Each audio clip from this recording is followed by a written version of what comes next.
Technology की इस नई दुनिया में बच्चों को भी मोबाइल की लत लग गई है। पबजी और फ्री फायर जैसे ऑनलाइन गेम्स ने बच्चों को घर के अंदर कैद कर दिया है, जिसके कारण वे कई मानसिक परेशानियों का शिकार हो रहे हैं। मध्य प्रदेश की राजधानी भोपाल में ऑनलाइन गेमिंग के दुष्प्रभावों के कारण ही 5वीं कक्षा के एक छात्र ने आत्महत्या कर ली। एडिशनल सीपी सचिन अतुलकर ने कहा कि पुलिस की शुरुआती जांच में गेम के चलते बच्चे द्वारा सुसाइड की बात सामने आई है। राजधानी भोपाल में ऑनलाइन गेम खेलते एक छात्र द्वारा आत्मघाती कदम उठाए जाने का मामला सामने आया है, जिसके बाद पूरे शहर में सनसनी फैल गई है। मामले में ऑनलाइन गेम्स के कारण बच्चे ने अपनी जान ले ली है। बच्चे ने फांसी लगाकर अपनी जान दे दी। उसके पास से कोई सुसाइड नोट अभी बरामद नहीं हुआ है। बच्चा आवतपुरी के सेंट जेवियर स्कूल में पढ़ने वाला 5वीं का छात्र है। बच्चे का नाम सूर्यांश बताया जा रहा है। एडिशनल सीपी सचिन अतुलकर ने कहा कि पुलिस की शुरुआती जांच में गेम के चलते बच्चे ने सुसाइड की है। जांच में सामने आया है कि बच्चा गेम खेलने का आदी था। उन्होंने कहा है कि माता पिता की बिना जानकारी के बच्चे ने गेम में एड ऑन खरीदने के लिए 6,000 रुपए खर्च किए थे। पेरेंट्स ने कई बार गेम नहीं खेलने को लेकर समझाया था और गेम डिलीट किया था। बच्चे को पढ़ाई में ज्यादा इंटरेस्ट नहीं था, वह अधिकतर गेम खेलता रहता था। सचिन अतुलकर ने कहा कि बच्चे ने पंचिंग बैग की रस्सी से फंदा बनाकर सुसाइड की है। एसीपी ने कहा कि अगर अभिभावक पुलिस के पास आएंगे तो ऐसे मामलों में पुलिस काउंसलिंग भी कराएगी। सर, बजरिया थाना क्षेत्र में फ्री फायर गेम के चलते बच्चे ने आत्महत्या की, सर क्या मामला है?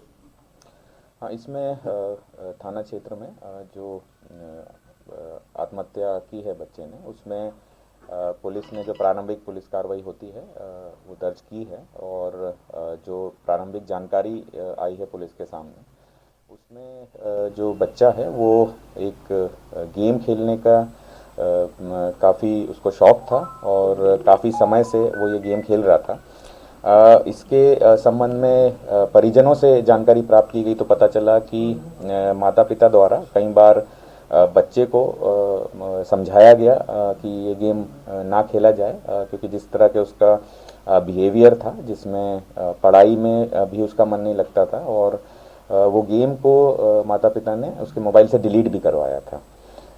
इसके साथ ही जो गेम में जो भी एड ऑन्स खरीदने रहते हैं, वाउचर्स लेते हैं, उसके भी पेमेंट हिस्ट्री पुलिस को जानकारी में आई है, परिजनों द्वारा जानकारी में लाई गई है।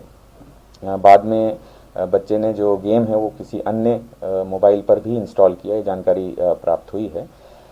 जो बिहेवियर था बच्चे का वो थोड़ा क्यूरियस टाइप का था, माता पिता ने बताया है, और पढ़ाई में ज़्यादा उसका इंटरेस्ट नहीं था और गेम्स वो लगातार खेलता रहता था। इस प्रकार का उसका बिहेवियरल जो जानकारी आई है, जो घटनाक्रम हुआ है उसमें छत पर जो पंचिंग बैग होता है उसका जो जिस रस्सी से वो पंचिंग बैग को लगाया जाता है, उस पर ही डेड बॉडी पुलिस को मिली है, वहीं पर बच्चे का शव मिला है। और भी पुलिस पूछताछ कर रही है, जानकारी प्राप्त कर रही है परिजनों से कि इसका क्या एग्जैक्ट रीज़न था, बिहेवियर क्या था बच्चे का, और उसके पश्चात इसमें आगे वैधानिक कार्रवाई की। खरीदने की आपने बात की, पेमेंट हिस्ट्री है, क्या माता पिता से वो पैसे ले रहा था, क्या पॉकेट मनी का उसके पास पॉकेट मनी बंद कर दी थी, क्या माता पिता देना? ये बेसिकली माता पिता द्वारा बताया गया है कि जो अमाउंट इसने एडवांस में खर्च किया है वो बिना उनकी अनुमति से घर से लेके गया है, और जो पेमेंट हिस्ट्री है उससे उनकी जानकारी में आया कि ये अमाउंट खर्च हुआ है। लगभग 6,000 की राशि का अभी तक इसमें जानकारी मिली है माता पिता द्वारा। तो ये एडवांस के लिए ये राशि उसने खर्च करी है। सर, कोरोना को लेकर करवाई जाएगी ऐसे बच्चों की, कोई टोल फ्री या कोई प्रयास किए जाएंगे कि अभिभावक आए, हमें बताए कि हमारे बच्चा इस गेम का शौकीन है, तो उनकी काउंसलिंग किया जाए, क्योंकि ये पहला मामला नहीं है सर, कई और मामले सामने आ रहे हैं। देखिए, जो भी अब नए अपराध या नए प्रकृति की जो चीज़ें सामने आ रही है उसमें पुलिस लगातार कार्रवाई करती है। आपकी भी जानकारी में होगा कि स्कूलों में, कॉलेजेस में या जहां बच्चे रहते हैं वहाँ लगातार सेमिनार करके जो नए तरह के विषय हैं जिसमें लोगों को जो है अपराध घटित हो सकता है, चाहे साइबर के मामले हों या महिला अपराध के मामले हों, उसमें पुलिस जानकारी देती रहती है। ये जो इशू है जिसमें एक बच्चे के द्वारा आत्महत्या की गई है ये भी बहुत संवेदनशील विषय है। इसमें कहीं बहुत बार जो है पुलिस ये प्रयास करती है कि जनरली माँ बाप को सेंसिटाइज किया जाए, लेकिन चूंकि ये जानकारी बच्चे के संबंध में मुझे लगता है केवल परिजनों के पास ही पहुंच पाती है कि वो किस तरह के गतिविधियों में है, तो वो परिजनों को भी एक इनिशिएटिव लेना पड़ेगा और जो गतिविधि हैं बच्चे की उस पर ये पेरेंटल कंट्रोल रखना पड़ेगा कि उसका कोई एडिक्शन या उसका कोई दुष्प्रभाव जो है उससे उसको बचाया जा सके। तो यही इसमें सेंसिटाइज करने की आवश्यकता है कि जो इस प्रकार के गेम्स हैं या जिससे कुछ हानि बच्चे को हो सकती है या पैसों का नुकसान हो सकता है, उस पर पेरेंटल कंट्रोल रखा जाए। तो 26 जनवरी आने वाली है, तो आगे क्या प्रिकॉशंस उनको लेने के लिए कहा गया है और जो कोरोना संक्रमित है उनकी पूर्ति कैसे की जाएगी जो बल में कम हो रहे हैं? पूर्व से ही कोरोना के संबंध में गाइडलाइंस जारी की गई हैं जो सभी नागरिकों के लिए लागू हैं। पुलिसकर्मियों के लिए भी वही गाइडलाइंस हैं, पर चूंकि पुलिसकर्मी ज़्यादा संपर्क में आते हैं लोगों के, तो उनको कुछ विशेष प्रिकॉशंस रखने के लिए बताया गया है। जब वो चेकिंग पर रहते हैं या उनको किसी आरोपी से पूछताछ करनी हो, गिरफ्तारी करनी हो, साथ ही चूंकि थाना क्षेत्रों में, बैरकों में साथ में रहते हैं जवान, तो उनको सभी स्थानों पर किस प्रकार से जो कोविड बिहेवियर है, मास्क पहनना हो, चाहे सैनिटाइज़र का उपयोग हो, पीने के पानी की सफाई हो और अन्य जो कार्रवाई करनी है उसके लिए वापस सेंसिटाइज किया गया है उनको।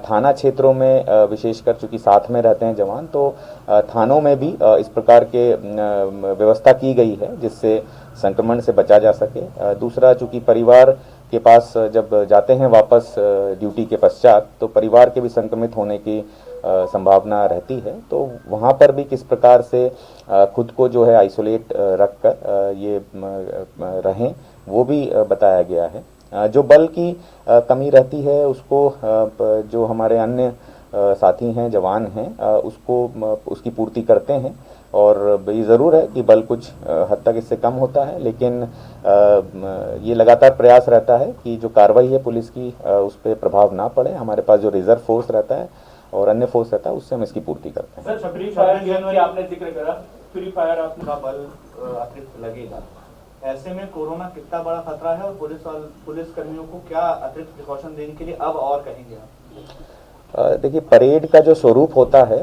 वो कोरोना के संक्रमण को देखते हुए ही डिसाइड होता है कि किस प्रकार से परेड की जानी है, कितने जवान उसमें सम्मिलित होंगे, किस प्रकार से जो उसमें अतिथि हैं उनको बैठाने की व्यवस्था की जाएगी। जो सुरक्षा व्यवस्था है चूँकि वो महत्वपूर्ण है कोई भी ऐसे अवसर पर, तो उसमें तो कहीं पे ऐसा विशेष नहीं है कि बल को जो है कम किया जाए, लेकिन जो सामान्यतः पुलिस भी अभी कोविड के समय में चेकिंग करते हैं, तो उसी प्रकार यहाँ पे पूर्ववत ही सुरक्षा व्यवस्था लगाई जाएगी। इसमें ये महत्वपूर्ण है कि जो स्वरूप होता है परेड का, ये निर्भर करता है कि उस समय परिस्थितियाँ कैसी हो है या एक्सीडेंटल है। तो ये तीन परिस्थितियों पे पहले स्पष्ट किया जाता है कि घटना किस प्रकार की है। अगर वो तीनों घटनाक्रम में से जिस भी प्रकार की घटना होती है, जैसे प्रथम दृष्टया ये सुसाइडल का केस लग रहा है, तो इसमें जो उसकी साइकोलॉजिकल स्थिति थी, जो गेम के कारण बताया जा रहा है, प्रथम दृष्टया जानकारी मिली है, तो उसको किस प्रकार अवेयरनेस उसके संबंध में फैलाया जाए, ये महत्वपूर्ण विषय है इसमें। अदरवाइज जो पुलिस की कानूनी कार्रवाई उसके संबंध में होती है, उसमें तो प्रथम दृष्टया यही देखा जाता है कि जो मृत्यु हुई है उसका कारण क्या है। अगर हत्या है तो अलग तरह से कार्रवाई होती है, अगर आत्महत्या है तो अलग है उसका, या कोई दुर्घटनावश हुआ है तो उसका अलग है। ऐसा कुछ माँ बाप का कहना है कि माँ ने देख ली था 3 महीने पहले भी, तो वो पेरेंट्स ने बताया है कोई कुछ जानकारी की जो मोबाइल पे गेम या जो वाउचर इसके द्वारा यूज़ किए उसकी जानकारी होने पे उन्होंने गेम को डिलीट भी करवाया था और बच्चे को समझाया भी था, ये जानकारी आई है। लेकिन आपराधिक दृष्टिकोण से इसका महत्व ज़्यादा नहीं है। महत्व इस चीज़ का है कि जो दुष्प्रभाव किसी गेम से या जो एडिक्शन उसको गेम से हुआ है और जिससे इतना जो है गंभीर कदम बच्चे द्वारा उठाया गया है, जो बहुत ही कम संज्ञान में आते हैं इस प्रकार के छोटी उम्र के लोगों के आत्महत्या करने के, बच्चों के। तो वो एक विषय है जिस पे ध्यान देने की आवश्यकता है। भोपाल से उमेश यादव की रिपोर्ट।